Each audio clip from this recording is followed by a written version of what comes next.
15. Homunculus. Me entretendría demasiado si me pusiera a contar cómo, después de cientos de intentos fallidos, llegué a descifrar, al menos en parte, el lenguaje simbólico de la alquimia. Digo a propósito, en parte, porque todavía me encontraba muy lejos de poder extraer de todo ello indicaciones concretas. Cuando creí haber encontrado por fin una solución, mis nerviosos y torpes experimentos terminaban en un auténtico fiasco. Como es fácil suponer, me atreví a profundizar, yo solo y sin guía alguna, en la obra de Raimundo Lulio, donde busqué la receta de la piedra filosofal. No obstante, aunque a menudo derrotado, tuve que hundir la cabeza entre las manos, mientras bailaban ante mis ojos imágenes dispersas de una pesadilla y me daba cuenta de que cada vez comprendía menos cosas. La piedra se prepara, decía más o menos el texto de Raimundo Lulio, recogiendo la esencia de la hierbaluna, y extrayendo sus vapores a fuego lento, manteniendo las llamas bajas. Como resultado de este proceso habremos obtenido uno de nuestros mercurios bajo la apariencia de agua blanca, que servirá para la purificación de nuestra piedra y de toda su naturaleza. Este es uno de los misterios más grandes y la primera puerta. En este líquido deberá purificarse el gran dragón y derramarse por el inmenso desierto de Arabia, porque a causa de su situación en el gran mar, se ahogaría y desaparecería sin remedio. Así que dale la vuelta y mándalo al reino de Etiopía, donde nació por naturaleza, porque decimos que si no se le da la vuelta y no encuentra su lugar en su tierra primigenia, se alejará y se dirigirá a otras costas. Por eso debes saber con seguridad que cualquier otro clima, cualquier otra comarca, mata a nuestra piedra, la oculta ante aquellos que son ignorantes y no entienden nada de todo esto. Luego otro alquimista, Basilius Valentinus, hace pasar al león rojo 3 veces por el lobo gris. Las dificultades se multiplicaban porque cada uno de los grandes alquimistas enmascaraba los distintos procesos y materiales químicos con nombres de animales y símbolos de la naturaleza siempre cambiantes. También la materia prima tenía 100 nombres: Leo viridis, león verde; venenum, drogas; nutrix, enfermera; chaos, caos; azot, principio creador de la naturaleza cuya parte más densa está almacenada en la luz astral; Draco devorans caudam suam, el dragón que devora su propia cola. Muchos la llamaban incluso Mercuris Philosophorum, Mercurio transformado o hermafrodita. La indicación más clara la encontré en los trabajos de Cornelius Agrippa von Nettesheim. Para empezar me fui haciendo un diccionario y anotaba, detrás de cada una de las palabras, aquellas palabras clave de las que se servían los maestros. Llegué incluso al conocimiento de los procesos de cineratio, cremación; putrefactio, putrefacción; ablificatio, blanquecimiento; y resurrectio, resurrección. Pero la piedra angular sobre la que debería edificar, la prima materia, no la encontré. ¿Cuántos años estuve persiguiendo a la pesadilla de la prima materia? En cualquier lugar, en cualquier substancia, creí haberla descubierto. En la sangre, en el agua, en el esperma, en los excrementos, y en el aire.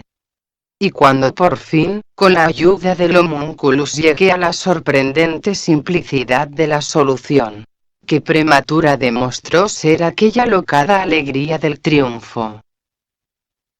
Terra Virginea, anoté en mi diccionario, al lado de las otras denominaciones de la materia prima.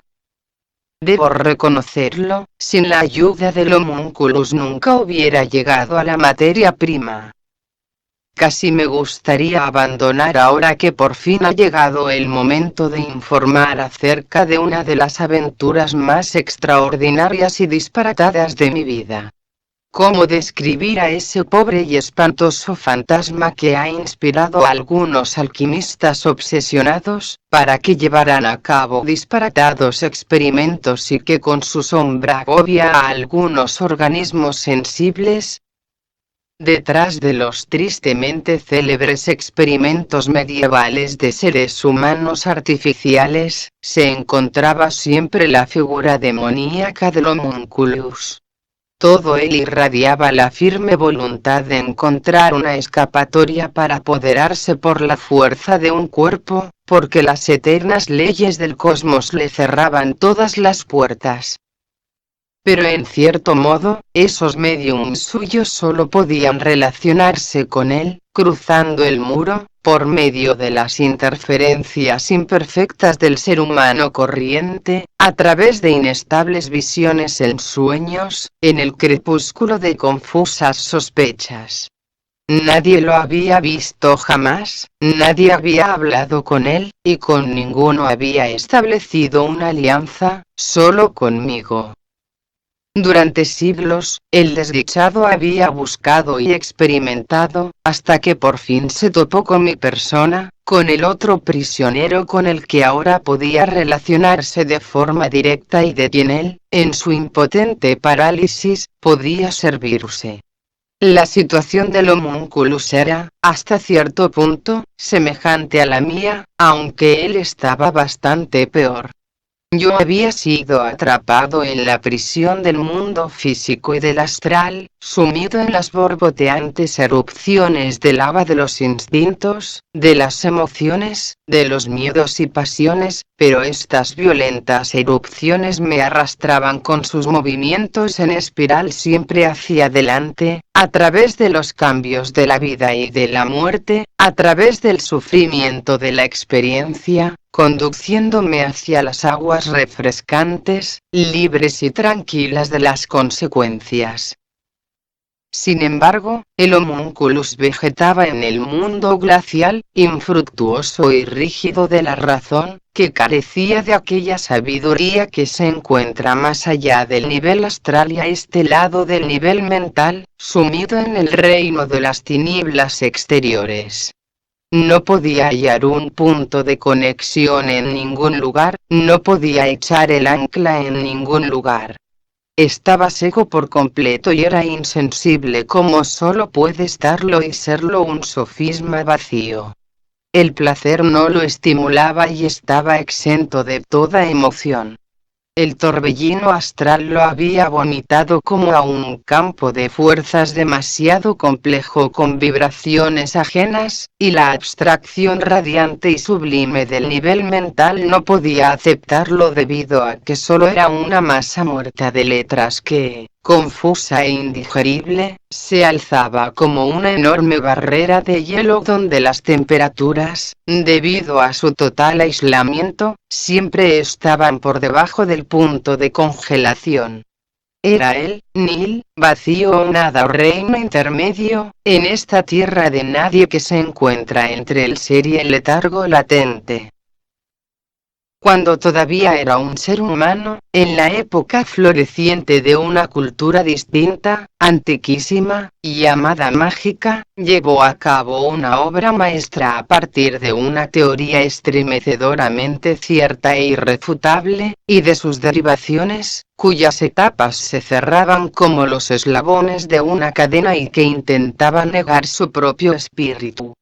Este acontecimiento tuvo lugar en el tercer eslabón, es decir, con el ofuscamiento de la capacidad espiritual de ver, cuando en lugar del tercer ojo, que posee la capacidad de leer e interpretar los símbolos, desarrolló el gran cerebro, semejante a los dedos palpantes de un ciego, con cuya ayuda, a partir de entonces, el ser humano no podía reconocer de forma instantánea y plástica la verdad, sino tan solo intuirla, lleno de esperanza, de una manera imperfecta y subjetiva, haciendo conjeturas sobre las etapas individuales de la causa y el efecto.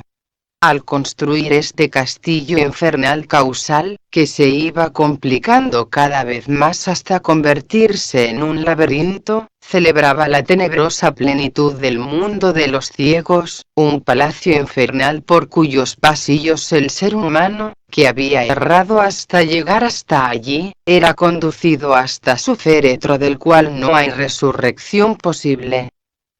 Desde entonces, esta cultura había ido decayendo, había sido destruida por los cataclismos. Y aquellos seres que habían vivido en ella se instalaron en otros planetas, en condiciones materiales más sutiles o más densas. Pero el homúnculus, que había atrapado en su trampa espiritual algunas almas débiles, se quedó condenado a la ficción de la muerte. El homúnculus negaba la vida con un convencimiento que, en cierto modo, se había convertido en una idea fija. Todo lo que era calor, movimiento, luz y fe, fue diseccionado por él y convertido en polvo, sin encontrar para sí mismo un punto de apoyo o la huida como sucedáneo.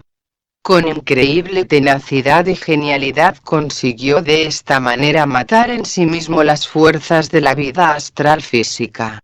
Si hubiera quedado en él siquiera algún rastro de los dos niveles inferiores, lo más probable es que se hubiera sumido en las profundidades de la existencia física para convertirse en una piedra, insensible y dura.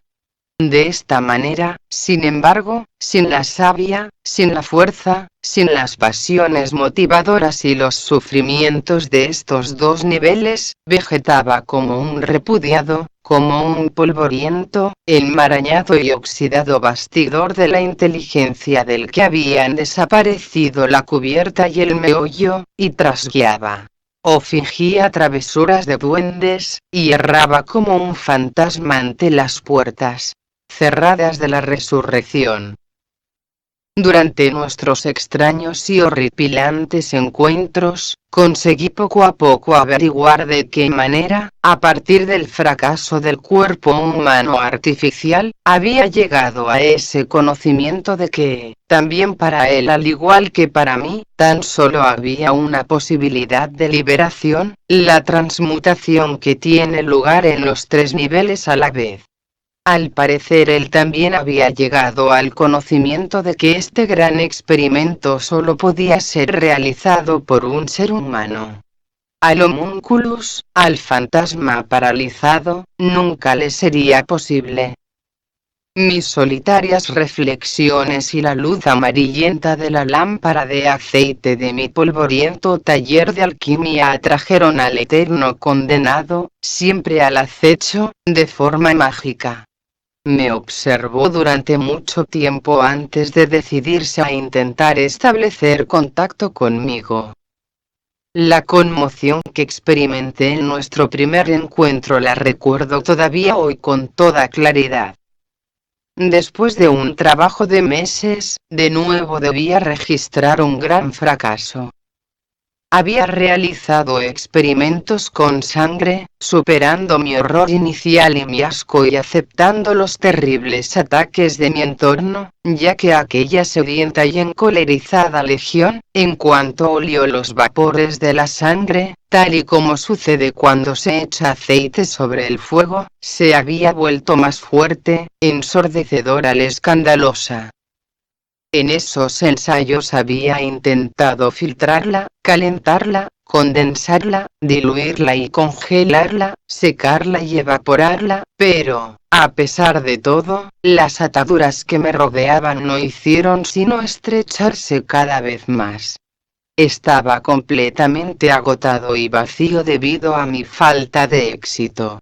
Desde hacía tiempo había superado la indignación y la desesperación para ir a caer en una especie de letargo.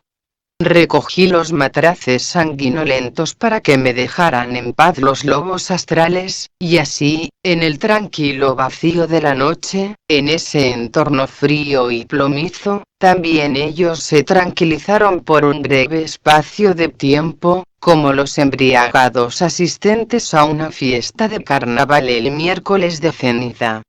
Me sentía enfermo, y aunque apenas me había dado cuenta de mi dolor de espalda mientras ardía en la fiebre del trabajo, ni de que los ojos, debido a noches en vela y al esfuerzo, me lloraban y escocían, en ese instante, sin embargo, me sentía asaltado, de pronto y a la vez, por todos mis sufrimientos. Tenía frío. Mis fuerzas exhaustas no eran capaces de calentarme lo suficiente, porque en gran parte la sangre la había sacado de mi cuerpo. Ese estado debilitado, sin emociones y sin sentimientos, fue lo que más atrajo al homúnculus, que vio entonces la posibilidad de lanzar hacia mí la primera cuerda de aquel puente que se establecería entre nosotros. Debía de haber transcurrido 1 hora después de la medianoche. Todo empezó cuando la luz de mi lámpara se redujo. Primero pensé que el aceite se había acabado o que la mecha estaba cubierta de hollín. De forma mecánica la enderecé. No tenía ningún sentido que esa noche permaneciera despierto mucho tiempo más, pero estaba demasiado débil y sin fuerzas para llegar hasta mi cama. Y allí estaba yo, con la espalda encorvada y dolorida, entre todas mis anotaciones, los ojos abiertos por completo, y tambaleándome, en una postura incómoda, en esa especie de duerme-vela que paraliza las sensaciones físicas y en medio de la cual el alma vacila desprotegida en el enorme y tenebroso reino intermedio. Y de nuevo mis ojos abiertos percibieron que la luz de la lámpara se consumía. Un par de pensamientos perdidos rodaron como guijarros por mi interior, razonando para mí. Acabo de llenar la lámpara de aceite, he cortado la mecha y la he sacado hacia afuera, y aún así, parece como si la luz de la lámpara estuviera ahogándose a causa de algún objeto frío y húmedo. La llama, que había ido disminuyendo, chisporroteó y humeó. Poco a poco me di cuenta de que su luz ya no se desparramaba en círculo, sino que, contra todas las leyes de la física, se prolongaba hasta la esquina izquierda de la habitación, y allí, en cierto modo, empujaba hacia fuera la pared, transfiriéndola al infinito, y me dejaba ver en el extremo del rayo de luz amarillenta, a una distancia horrenda y sorda, algo, o alguien. Es muy difícil describir la apariencia del homúnculus, sí, es casi imposible. Su ser se parece más bien a una existencia negativa. El polvo cósmico apagado, los llamados sacos de carbón, pueden ser en su color y en su consistencia tan densos como él, tan mortalmente negros. De una negrura en cuya masa no puede descubrirse perfil alguno, y en la que, sin embargo, puede intuirse la presencia de abismos amenazadores, de túneles infinitos que conducen al infierno. Este tipo de tinieblas se distinguiría sobremanera de aquellas tinieblas que el ojo humano puede percibir, en sus numerosas sombras. Así es como se me presentó el homúnculus, más allá de la forma material y astral que se manifiesta sin energía, con su sombra poderosa de tinta china. Tenía el aspecto de la extravagante entrada a una cueva del mundo subterráneo dibujada por un pintor chino, mientras sus perfiles se modificaban continuamente y sin parar. Cada vez en lugares diferentes sobresalían picos afilados como agujas y curvas, ganchos y tentáculos que se agitaban como serpientes. Su figura crecía hasta hacerse gigantesca, o bien se adelgazaba y empequeñecía, o se hacía más densa para caer por último en una espiral que se arremolinaba sobre sí misma. Esas eran sus formas de pensamiento, es así como funcionaba su ser fantasmagórico, ya que también en él existía el movimiento, como en todos los organismos vivos. Abúlico, y sin el menor eco interior, me sumí en la contemplación de su figura. Después de un rato me vi obligado, por una gradual exigencia y premura, a escuchar en mi propio interior una voz desconocida, clara e impertinente, que martilleaba mi cerebro. ¿Puedes verme? Oí decir a esa voz que se escuchaba como si alguien gritara las palabras a través de una enorme sala vacía. Resonaba en mí, pero sabía con seguridad que se trataba de ese alguien titánico que me hablaba desde el torbellino de una sorda lejanía. Sí. Mi voz penetró, con un extraño y ronco sonido, en el polvoriento silencio del laboratorio y rompió el encantamiento en pedazos. La escoria astral que me rodeaba se puso a gritar como una bandada de buitres espantados. El corazón me dio un vuelco, y entonces, deteniéndose de vez en cuando, empezó a latirme con violencia. Rompí a sudar aunque estaba helado. Me tambaleé hacia mi cama y me cubrí, sin desnudarme siquiera, con las mantas. ¿Qué era aquello? El temblor de mi cuerpo no remitía. La lejana sombra paralizadora del homúnculus me había sacudido más profundamente que cualquier otro acontecimiento de los que había vivido hasta entonces, porque él era la perfecta antítesis de la luz, de la que se oculta una chispa incluso en el más terrible demonio astral. Pero el homúnculus la absorbía y la extinguía en sí mismo, ya que él era las tinieblas, el diablo. Pasaron semanas antes de que pudiera volver a establecer contacto conmigo. Su voluntad observante, apremiante, que me llamaba, pesaba sin interrupción en mí. Me atravesaba igual que el viento otoñal fantasmagórico que sopla en una habitación en la que las ventanas y las puertas están abiertas de par en par. Ahora, casi debía mostrarme agradecido aquel torbellino astral que, como un baile de carnaval, me protegía de él. Era diciembre. Los días pálidos desaparecían deprisa y cedían paso a las largas y oscuras noches. Desde las frías paredes corría un helado viento invernal, las brasas de un brasero de leña solo cubrían con su calor un estrecho círculo. En los corredores, el viento enfurecido se metía hasta los huesos y gemía en las chimeneas. Un fuerte resfriado me postró en cama. Durante los fuertes accesos de fiebre, todo iba bien.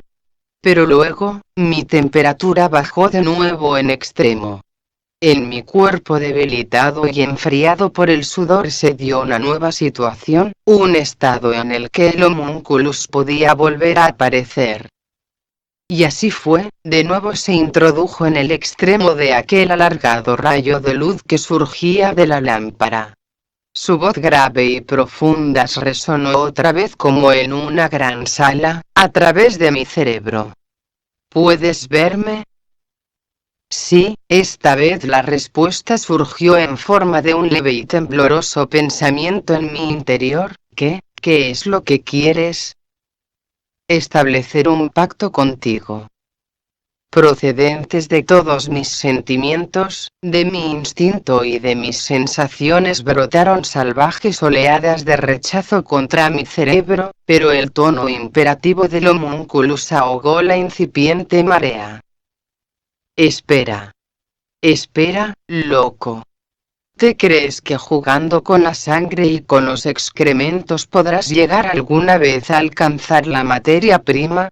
Tú solo no la encontrarás nunca, solo podrás hacerlo con el homúnculus. Y así es como quedó tendido el puente entre nosotros. Este problema era el núcleo de toda mi existencia. Todo lo demás se veía empujado a un segundo plano, todo desaparecía, el temor, la reflexión, los signos que se alzaban en pie de guerra y me producían rechazo, hasta tal punto que solo la palabra mágica ardió entre nosotros con la luz cegadora del cristal, la materia prima. El primer paso, la base sobre la que se puede edificar el templo cósmico de la transmutación. La cuna del gran magisterium. La sagrada madre primigenia, en la que podía tener lugar el engendramiento de mi liberación. Esta vez fue la emoción que se despertó en mí, mi ávido anhelo, lo que hizo que perdiéramos el contacto.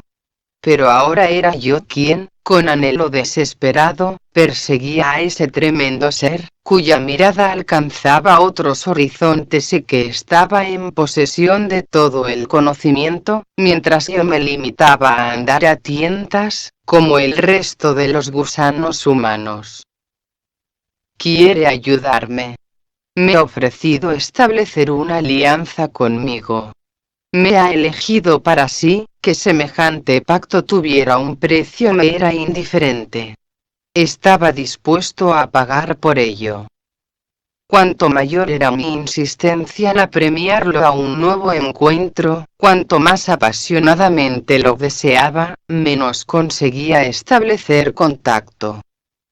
Empecé a sospechar que para un encuentro con el homúnculus era necesario un extraño estado anímico, frío y tranquilo, donde los sentimientos, las emociones y todas las fuerzas físicas estuvieran en reposo, y en cierto modo, desconectadas.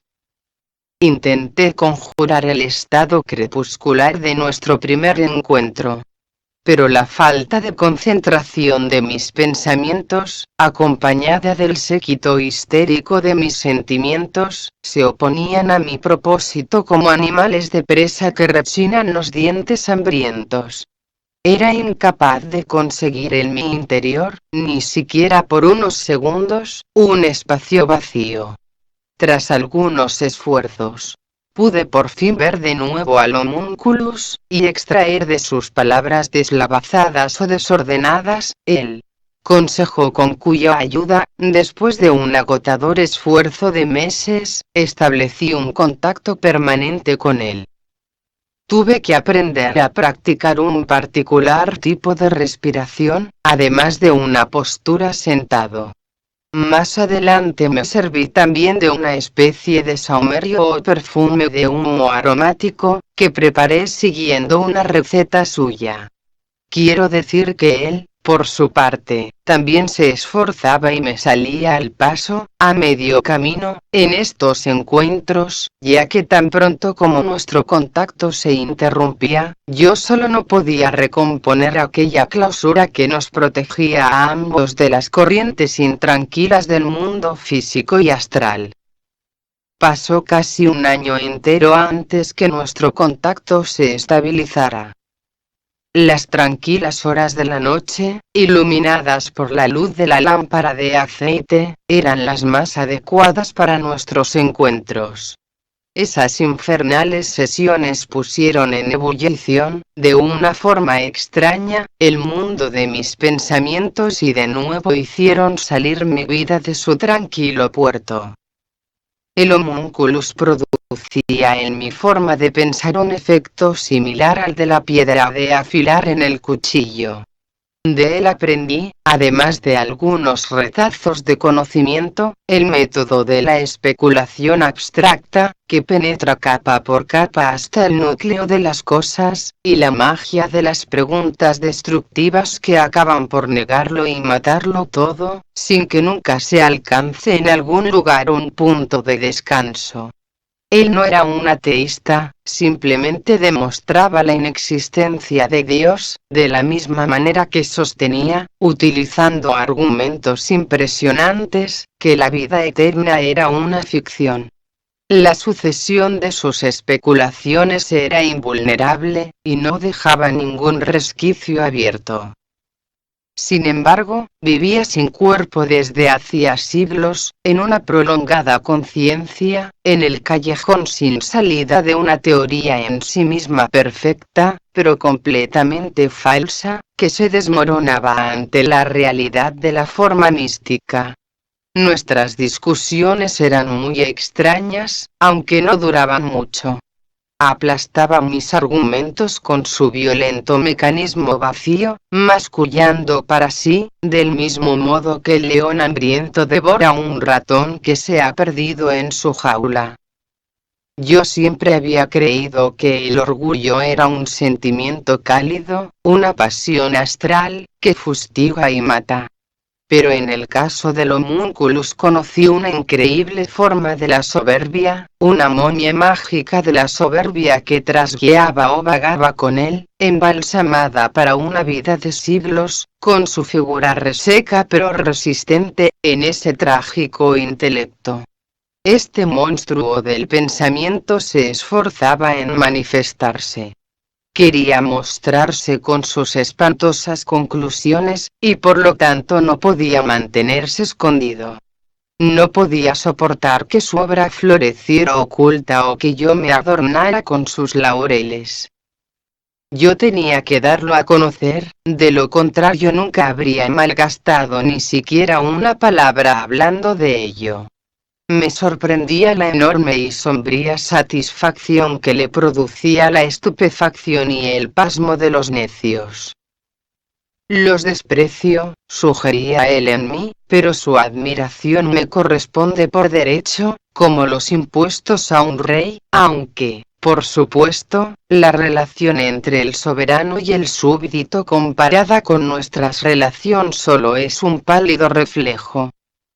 Según su teoría, el universo no era más que un cuerpo sin espíritu, perecedero, cuyo cerebro sabe tan poco acerca de esas células que se acumulan y se mantienen atrapadas en su cuerpo, como cualquier asno de la tierra, solo que su vida no transcurre de acuerdo con la medida del tiempo de los seres humanos. Hay que matar a ese titán ignorante y ciego para que las pequeñas partículas dolientes puedan ser liberadas de la prisión de su vida, prolongada durante millones de años, y puedan volver a sumirse en la paz de la oscura nada. El liberador lleva el nombre de Homúnculus, el salvador de la muerte eterna. La daga asesina es la transmutación. El mago blanco, en posesión del gran magisterium, sigue tejiendo el hilo de la vida, porque ese cuerpo gigantesco se ha convertido en una célula delicada, en células cerebrales, y por su mediación erige el centro en la divinidad, que sostiene la vida y se manifiesta a través de él. Pero llegará un momento en que en la mano del homúnculus el poder abrirá la arteria principal por la que se derramará la sangre del macrocosmos sin misericordia, despiadado y estúpido. El titán morirá, el movimiento se detendrá. La sustancia se desintegrará, se convertirá en nada, y con él la materia, el excremento de la materia concentrada en lo más importante, la ficción del espíritu. Nadie conocía la composición y el mecanismo de las cosas mejor que él. Era como un médico dedicado a diseccionar, solo que se ocupaba de una materia mucho más sutil, hasta alcanzar las ilimitadas profundidades de la reducción. Desenmascaraba la vida, empezando por la función del cuerpo humano, pasando por los misterios de la composición de la sangre, las glándulas y la circulación sanguínea, desde los genes hasta el sensible y genial mecanismo de vibración del cuerpo astral, y me reveló, ya entonces en el año 1633, enormes perspectivas, de las que nuestra ciencia médica, en la actualidad, apenas si tiene una idea.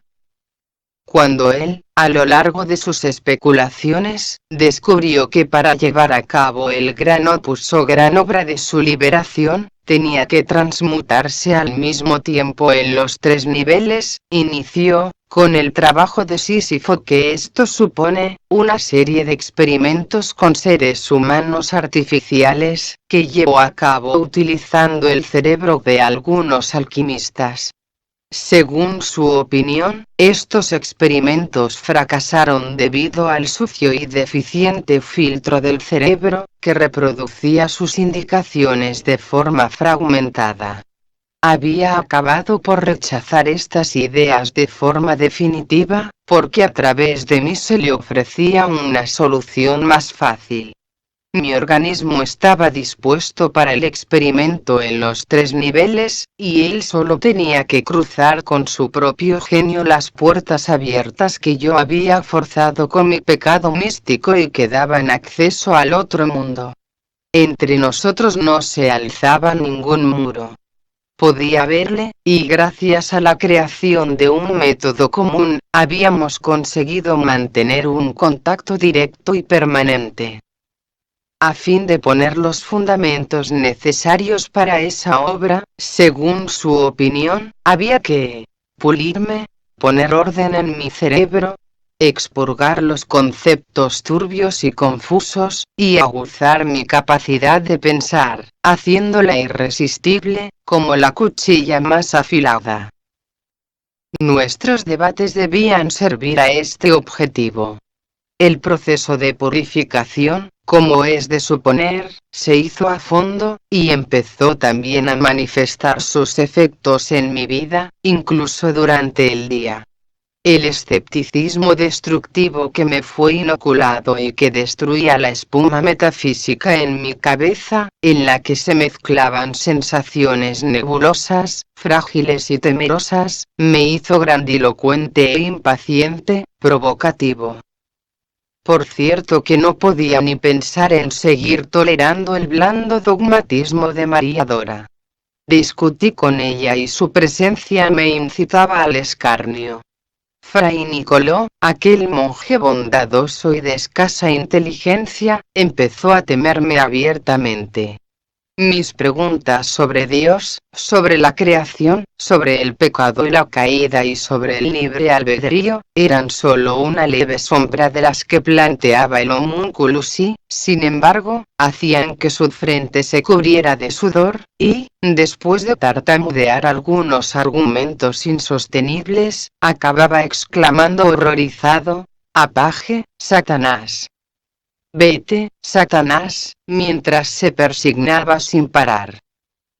Estas preguntas volvieron a plantearse más adelante a raíz del materialismo, enemigo de la religión, del siglo XIX, cuyos defensores creían con la misma embriagadora superioridad que habían conseguido cortar todas las cabezas a la hidra mentirosa de la metafísica, de la misma manera que yo lo creí en su momento. Sin duda, no era muy inteligente por mi parte comportarme de aquella manera, pero la fiebre de mi convencimiento se apoderó de mí, llevándome a ese estado que se manifiesta en todos aquellos casos y en todos los seres humanos en cuanto cae sobre ellos el fuego de una nueva fe. Hoy es ya manifiesto que el ateísmo y el materialismo son una fe tan apasionada y dogmática como sus contrarios.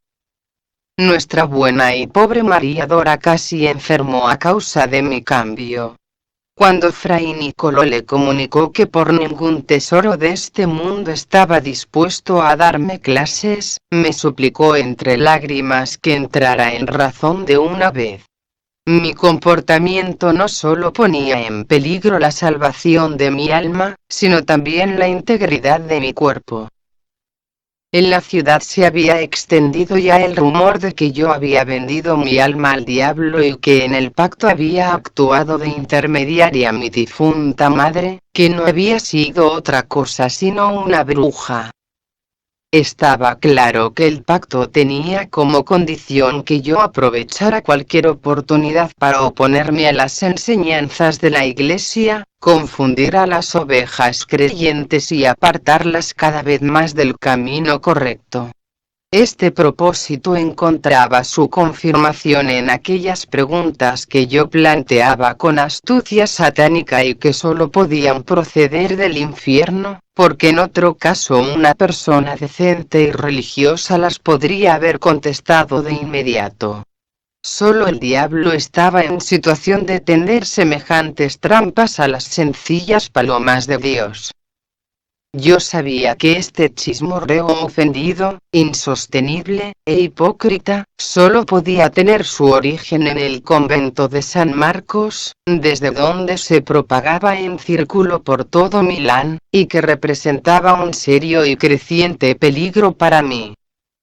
Me habría gustado marcharme, pero el homúnculus me indicó que me quedara un poco más porque, de todas formas, pronto tendría que partir.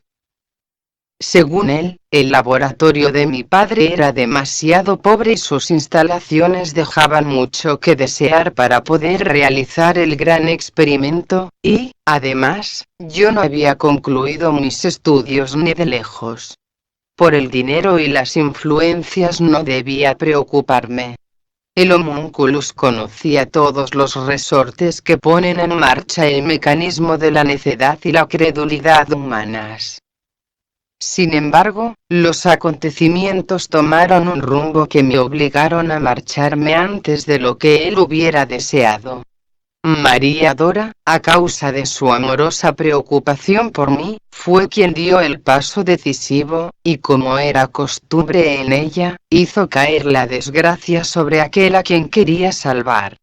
Está demostrado, por ejemplo, que fue ella la que, además de lamentarse de mi impiedad ante Fray Nicolò, herido en su bondad y en su orgullo, lo hizo también ante todas las mujeres viejas de su círculo de conocidas, ante las mujeres del convento de rostros llenos de pústulas y ante los indignados sacerdotes. No pasó mucho tiempo antes de que la sentencia cobrara cuerpo, había que expulsar de mí al diablo. El exorcismo es una ceremonia solemne y grandiosa. Llenas de curiosidad y de un reverente temor, las multitudes siguen al apreciado especialista, experto en cuestiones relacionadas con el cielo y el infierno, que hace oscilar su incensario, esparce agua bendita y sostiene una lucha victoriosa contra el maligno, blandiendo la espada llameante de palabras cargadas de unción. Pero mi diablo demostró ser tozudo y escurridizo.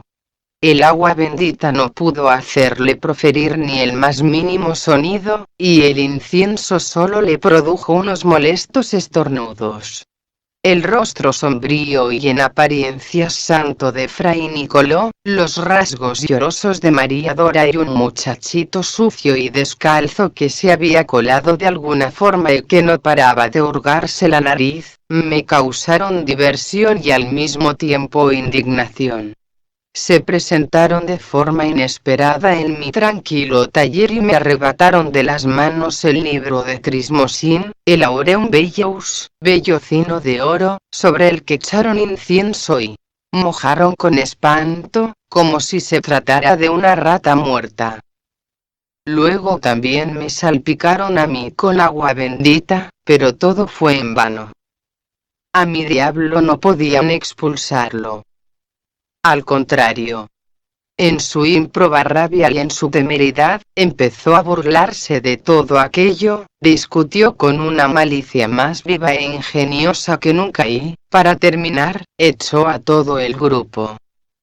Por suerte me libré con una simple excomunión. Aunque esto solo se debió a que ya había abandonado mi ciudad natal cuando llegaron para llevárseme. Sin embargo, durante las últimas horas que pasé en aquella acogedora y vieja casa, tuve claro que me sentía mucho más unido a aquellos lugares de lo que había creído en mi estado colérico y febril. La dulce figura de mi madre, envuelta en sus ropajes azules, flotaba como un recuerdo por la habitación. Los poros de las paredes ya hacía tiempo que habían absorbido los ecos de sus murmullos, y los muebles del comedor, con su brillo apagado, ocultaban las redondeces de cuerpos pasados. En los minutos de la despedida, que sabían a muerte, el pasado parecía consolidarse en el umbral del presente, y tuve la sensación de que bastaría con llamar a mi padre para que se acercara con su mirada perdida, arrastrando los pies, y con un oloroso recipiente de barro entre los dedos teñidos de amarillo por el azufre. Los cubrecamas adquirieron volumen como si alguien yaciera debajo de ellos. Los gritos de aquel parto sangriento, los cuchicheos temblorosos y cargados de miedo, los vapores enfermos y la corriente de aire silbante, todo flotaba a mi alrededor y llenó mi interior de soledad, de tristeza y de una ternura cargada de añoranza. Los objetos me hablaban y alargaban sus manos hacia mí, porque yo los había despertado a la vida con los intensos sentimientos y pensamientos de muchos años. El polvoriento y denso ciprés que se reflejaba en el agua del pequeño estanque me comunicó con su modesto y alargado perfil cosas inexpresables. Las vetas de las baldosas negras y blancas, el eco de mis pasos, los pálidos estampados desteñidos de las cortinas floreadas, los cuadros oscuros, el olor que fluía de los aparadores y de los armarios roperos, todas y cada una de esas cosas me hacían daño, como si fueran parte de mí y estuvieran entretejidas con mis propios nervios. Era el año 1636. Estaba a punto de cumplir 20 años. Ya anochecía cuando abandoné la casa a toda prisa, envuelto en una capa oscura, con un pequeño hatillo en la mano, acompañado por los suaves sollozos de María Dora y por el vacío que me embargaba. Durante un buen rato no me atreví a mirar atrás. Mantenía con rigidez la vista clavada en las hojas mojadas y marchitas que el viento agitaba ante mí. Era un viento de octubre, nervioso, de solterona, que la lluvia de la tarde había dejado tras de sí, y que me ponía la piel de gallina. El agua del canal estaba oscura y emergía de ella un olor a podrido. Por un momento pensé en visitar la tumba de mis padres, pero este propósito remitió enseguida, ¿para qué? Allí ya no podía encontrarlos. Aquellas tumbas estaban vacías. No contenían más que las envolturas polvorientas y abandonadas, que poco a poco se descomponían. No eran más que las ruinas de un castillo, lo mismo que la vieja casa junto al canal Cataraña. Luego me detuve en él, vi a Lede y Colline, el camino de la colina, y miré hacia la casa. Allí estaba, con las ventanas apagadas, perfilándose contra el cielo encapotado. Era vieja y ahora quedaba abandonada para siempre. Un sollozo se ahogó en mi pecho, y la certeza de que yo, sin mi madre, estaba perdido, me sobrecogió de forma tan poderosa, que grité en voz alta su nombre. Después de mi excomunión, pasé algunos años infructuosos en los que vagué por media Europa. Fue una época extraña, llena de un mosaico de acontecimientos aventureros, confusos, divertidos y tristes, en los que me dediqué poco a trabajar de verdad y a enriquecer mis conocimientos, aunque, con la ayuda del homúnculus, me hice con cierta fama de alquimista, brujo y curandero, sin que me alcanzaran las amargas consecuencias de este nimbo que me rodeaba. En cuanto la situación tomaba mal cariz, el homúnculus me hacía una señal para partir y yo ponía pies en Polvorosa, en ocasiones a pie, las más de las veces en un coche de posta o lugar de caballería de transporte, pero a menudo en un carruaje de 4 caballos y arreos caros, dependiendo de con qué víctima me hubiera topado y de hasta dónde alcanzara la generosidad de mi ocasional protector. El homúnculus sabía de verdad hacer oro, pero ni siquiera él podía transmutar el deseado metal sin la ayuda de la necedad humana. Mi método, con cuya ayuda también convencía al más cínico de los dudosos, no se basaba en un simple juego de manos, sino sobre todo en mi capacidad de reconocer la forzosa lógica de los acontecimientos y las relaciones ocultas, además del profundo conocimiento que poseía en el ámbito de las leyes de la naturaleza. Por supuesto, era el homúnculus quien disponía de esas capacidades, y no mi modesta persona. Él podía predecir los cambios de tiempo, inundaciones, terremotos, e incluso tensiones políticas y guerras, y me hacía utilizar dichas predicciones como amenazas. Así pues, las plagas que caían sobre el hombre o sobre los animales aparecían en el momento preciso que él había anunciado, al igual que los cambios, para mejor o para peor, en las diferentes enfermedades. Sus diagnósticos eran infalibles. No se equivocaba nunca en lo que se refería al momento de la muerte. Ante sus éxitos se engreía, como yo ya había notado, de un modo seco y espiritual, pero no toleraba que yo comenzara a convertirlo en mito. Todo esto no son más que conocimientos, no son más que deducciones, no es más que una capacidad adquirida, no es más que el saber acumulado a través de la observación de siglos. He conseguido averiguar las cualidades ocultas de la materia, y esto no solo de forma especializada, sino partiendo de la síntesis del macrocosmos como un todo dependiente. Así sé, por ejemplo, cómo reaccionan las células del más pequeño ser vivo a las manchas del sol, al igual que un médico que se precie de serlo tiene que saber que cuando hay un trastorno en el funcionamiento de los riñones, los pies se hinchan.